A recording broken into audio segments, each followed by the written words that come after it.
নিরামিষের দিন বানিয়ে ফেললাম কুমড়ো আলু দিয়ে বড়া। তোমরা কি খেয়েছো কোনোদিন?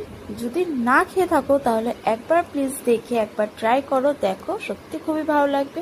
দেখো এখানে আমি কুমড়ো আলুটাকে প্রথমে সিদ্ধ করে নিয়ে এইভাবে আমি নরম করে নিয়ে মেখে নিচ্ছি। এরপর দিচ্ছি একটু চালের গুঁড়ো, বেসন, রসুন না, নিরামিষ যেহেতু, লঙ্কা কুচি আর লবণ দিয়ে ভালো করে এবার আমি এটার সাথে মিক্স করে নেব।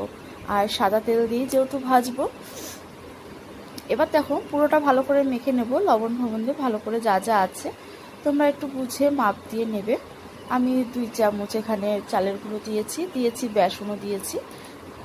বেসনটা যেহেতু আমার জল দিয়ে ফেটিয়ে দেওয়ার দরকার ছিল, কিন্তু আমি জল দিয়ে ফেটিয়ে দিইনি, আমি একেবারেই গুঁড়োটা দিয়েছি, একেবারে মিক্স করে নেবো।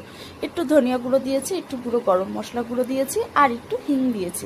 হিংটা অপশনাল, তোমরা চাইলে নাও দিতে পারো।